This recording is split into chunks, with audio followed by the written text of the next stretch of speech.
नमस्कार, आप सभी का स्वागत है एमएस टुडे में और मैं हूं आपके साथ सोनिया सिंह। बड़े मंगल की शुरुआत होने वाली है और बड़े मंगल में खास पर हिंदू तो जितने लोग हैं वो बजरंग बली के दर्शन करते हैं। कहते हैं कि ऐसा करने से उन्हें सुख समृद्धि और शांति मिलती है। तो अब बड़े मंगल की शुरुआत कब से हो रही है, कब कब ये पड़ेंगे बड़े मंगल और इन पर हमें क्या उपचार करना चाहिए, क्या दान करना चाहिए, इन सभी चीज़ों की जानकारी लेने के लिए हमारे साथ लखनऊ विश्वविद्यालय के ज्योतिर्विज्ञान के जाने माने प्रोफेसर अनिल पुरवाल जी हैं। हम इनसे जानेंगे कि बड़े मंगल की शुरुआत कब से हो रही है, क्या उपचार करने चाहिए, क्या दान करने चाहिए और कब कब बड़े मंगल पड़ेंगे। हम जानते हैं सर, बड़े मंगल की शुरुआत कब से हो रही है? बहुत बहुत धन्यवाद आपका। और सबसे पहले देखिए, बड़ा मंगल जिसको हम ज्येष्ठ मास के जो भी जितने भी मंगल होते हैं उनको हम लोग बड़े मंगल के रूप में जानते हैं। ज्येष्ठ शब्द से, जैसे आप लोग जानते होंगे, ज्येष्ठ शब्द जो है बड़े को इंडिकेट करता है, ठीक है ना। जो हमारा ज्येष्ठ मास है उस पूर्णिमा को जब ज्येष्ठा नक्षत्र पड़ता है तो जिसे हम ज्येष्ठ कहते हैं। और ज्येष्ठ का संबंध भी उसी तरीके से है जैसे कि बड़ा, कोई भी बड़ा व्यक्ति। तो जो मंगल है उनको बड़ा कहा जाता है और जिसमें जो मंगल है उनको बुढ़वा मंगल, जैसे जो प्रथम मंगलवार है उसको बुढ़वा मंगल भी कहते हैं। तो आखिर इसका प्रसंग क्या है, इसका कारण क्या है, तो इसके संदर्भ में दो कहीं ना कहीं हमें प्रमाण वो मिलते हैं, उल्लेख मिलते हैं। एक पहला उल्लेख ये है कि जब जो हनुमान जी हैं वो भगवान राम से प्रथम बार मिलते हैं। जब आप जानते होंगे, जब सीता जी को रावण ले गया था तो भगवान राम अपनी जो क्या नाम है माँ जानकी को ढूंढ रहे थे जंगलों में।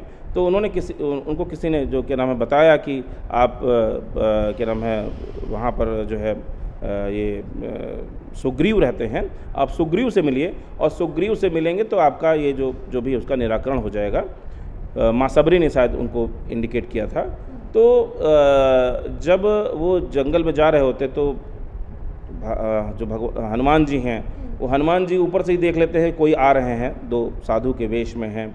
तो वो तब उन अपना स्वरूप जो है बदल देते हैं और एक पुरोहित विप्र के रूप में, एक पुरोहित के रूप में वो एक पूजन करने लगते हैं एक शिला पर बैठकर।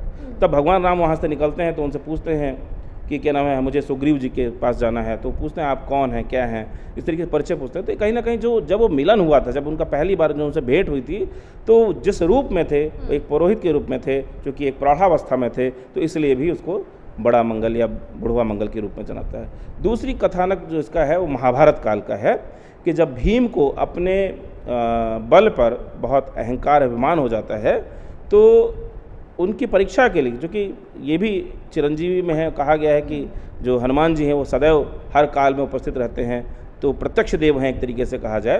तो उस काल में जो हनुमान हैं वो उनकी परीक्षा लेने के लिए या उनके अहंकार को भंग करने के लिए एक बुजुर्ग वानर के रूप में एक मार्ग पर बैठ जाते हैं और उसी मार्ग जिस मार्ग से भीम जा रहे होते हैं। तो चूँकि हमारे यहाँ एक परंपरा है, अपने आज इसमें हिंदू जो भारतीय सनातन परंपरा है, इसमें एक परंपरा है कि हम किसी चीज़ को लांघते नहीं हैं। जब लांघते हैं तो उसका कोई ना कोई उसका, जैसे नदी को लांघते हैं, जब नदी को लांघते हैं तो उसका कुछ ना कुछ हम दान देते हैं। आपने देखा होगा आज भी जो हमारी घरों की पुरानी महिलाएं हैं, जो बुजुर्ग महिलाएं हैं, वो जब भी किसी नदी को पार करती हैं तो उसमें कोई सिक्का डालती हैं, ठीक ना। तो एक तरीके से जो संस्कार है हमारा, एक परंपरा चली आ रही है। उसी प्रकार से चूँकि वो उनकी बड़ी पूछ थी, जैसा कि हम लोग जानते हैं, उन्होंने पूछ को बड़ी कर रखा था और वो उनके मार्ग में आ रही थी और उन्होंने जब कहा कि वानर से उन्होंने कहा कि आप इसको हटा लीजिए, तो उन्होंने कहा कि आप खुद ही उठा दो, मैं तो बूढ़ा हूँ, मैं इतनी आसानी से नहीं उठा सकता, मैं खुद ही वृद्ध हूँ इसलिए उठा नहीं सकता, इसलिए आप ऐसा करो कि आप इसको पूंछ को उठा के अलग रख दो और ताकि आप निकल जाओ। लेकिन जब वो उठाने लगते हैं तो उठा नहीं पाते हैं और वो अपना पूरा ताकत लगा देते हैं, पूरा भरसक प्रयास करते हैं, लेकिन वो पूंछ को हिला तक नहीं पाते हैं। तो वो समझ जाते हैं कि ये कोई सामान्य व्यक्ति नहीं है। तो फिर उनसे आग्रह करते हैं कि आप हमें अपने वास्तविक दर्शन दीजिए। तब वो हनुमान जी के रूप में स्वरूप में आ जाते हैं। तो वो भी चूँकि बुजुर्ग रूप में थे तो इसलिए भी बुढ़वा मंगल का ये परंपरा हमारे यहाँ चलती रही है। तो इस बार जैसा कि हम लोग जानते हैं कि जो ज्येष्ठ मास है, इसमें जो अगर अंग्रेजी की तिथियों के हिसाब से देखें, अंग्रेजी की दिनांक के हिसाब से देखें तो 28 मई को पहला मंगलवार, 4 जून को दूसरा, 11 जून को तीसरा और 18 जून को चौथा मंगलवार पड़ रहा है। इस दिन हमें करना क्या चाहिए? हमें उपवास रहना चाहिए, हमें उपवास करना चाहिए, बजरंग बाण का पाठ करना चाहिए, सुंदरकांड का पाठ करना चाहिए, हनुमान अष्टक का भी पाठ कर सकते हैं। इन सब चीज़ों का पाठ कर सकते हैं आसानी से और आपको पाठ करना चाहिए। दूसरा क्या है कि जब क्या नाम है आप पाठ करें तो एक तो ये है कि चमेली का तेल के जो है 5 दिए जला लें और फिर सुंदरकांड का पाठ करें तो उसका बल बहुत बढ़ जाता है। दूसरा ये है कि उनको आप चोला और सिंदूर भेंट कर सकते हैं, ठीक है ना, चोला और सिंदूर भी अर्पित कर सकते हैं ताकि, चूँकि वो उनको सबसे पसंदीदा उनका श्रृंगार है तो उनका श्रृंगार कर सकते हैं। तीसरा ये है कि 21 पीपल के पत्तों पर श्री राम लिख कर भी उनको भेंट कर सकते हैं। गुड़ के पुए बनाकर उनको भेंट कर सकते हैं।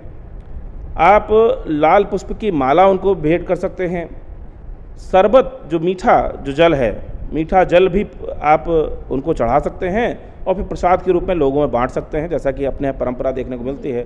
विशेषकर लखनऊ में बड़ा मंगल बहुत ही ज़ोर शोर से मनाया जाता है, बहुत ही एक उत्साह के रूप में मनाया जाता है। बहुत सारे भंडारे होते हैं, तरह तरह के भंडारे होते हैं, लेकिन उसमें जो भंडारों की जो चर्चा मिलती है उसमें मिष्ठान जो है वो लाल रक्त का वर्ण का हो या नारंगी रंग का हो, और उसके साथ साथ जो है अगर मीठा पानी या मीठा जल या शरबत के रूप में हो तो निश्चित रूप से वो और पुण्यकारी हो जाता है।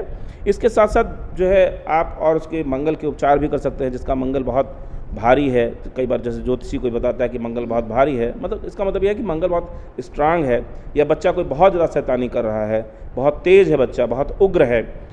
तेज होना कोई ख़राब चीज़ नहीं, लेकिन अगर उग्रता है तो वो कहीं ना कहीं उसका समन करना चाहिए। तो उग्रता होने पर क्या है कि हम लाल मसूर का जो है 7 मुट्ठी लाल मसूर लेके अगर हम नदी में प्रवाहित करते हैं तो उससे भी मंगल का जो दोष होता है उस बच्चे के लिए कहीं ना कहीं उसका समन होता है और उससे लाभ मिलते हैं। और इसके साथ साथ जैसे आप देखते हैं कि कहा गया है भूत प्रेत निकट नहीं आवे, महावीर जब नाम सुनावे। तो अगर कोई ऐसी कोई बाधा लग रही है, कोई अप्रत्याशित रूप से कोई मतलब व्यक्ति व्यवहार कर रहा है, तो निश्चित रूप से उसका जो बुद्धि विवेक है वो क्षीण हो जाता है। और जैसे जो है क्या नाम है, जो बजरंगबली हैं वो बड़े बुद्धिमान हैं, संकट नाशक हैं, संकट मोचन कहे गए हैं, और बड़ी बुद्धिमत्ता से आपने देखा होगा कि रामायण काल, जब रामायण में जब क्या नाम है जब लंका में प्रवेश करते हैं तो कभी वो छोटा स्वरूप बना लेते हैं। जब देखिए जैसे कितने बुद्धिमान थे कि जब उनके पूँछ पे आग लगाने का आदेश देता है रावण, तो वो अपनी पूँछ को लंबी कर देते हैं, और जब सारी कहा जाता है कि सारी लंका के जो कपड़े थे वो सब उसमें लपेट दिए जाते हैं, फिर भी पूँछ नहीं जल पाते, पूरे पूँछ में कपड़ा नहीं लपेट पाते हैं, और फिर उसके बाद जैसे ही आग लगाते हैं वो छोटा स्वरूप रख लेते हैं।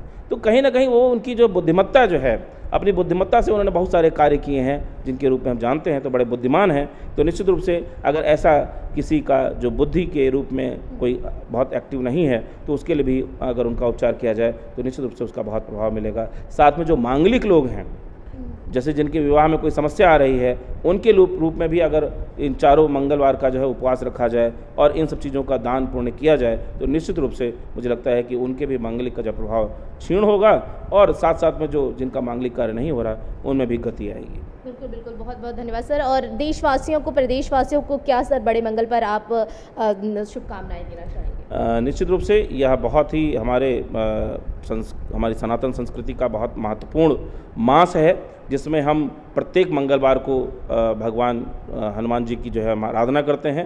हालांकि पूरा मास ही है, आप पूरे मास कर सकते हैं। और इसमें चूँकि जैसे उनके पास इतना बल और सब कुछ था लेकिन उनको अहंकार नहीं था, ठीक है ना, इसी प्रकार से हमारे पास चाहे ज्ञान के रूप में बल हो, चाहे शरीर के रूप में बल हो, चाहे धन के रूप में बल हो, या चाहे हमारे सत्ता के रूप में बल हो, किसी भी स्वरूप में अगर हमारे पास बल है, अगर हम उसका अहंकार ना करें और उसको बुद्धिमत्ता से उपयोग करें, लोगों का जन कल्याण के लिए उपयोग करें, तो निश्चित रूप से हम अपना तो भला करेंगे ही करेंगे, साथ में लोगों का भला कर सकते हैं। और हमारे साथ जितने भी लोग जुड़े हुए हैं, वो जो हमारा परिवार है, जो हमारा समाज एक परिवार है, वो सभी लोग उससे लाभान्वित होंगे।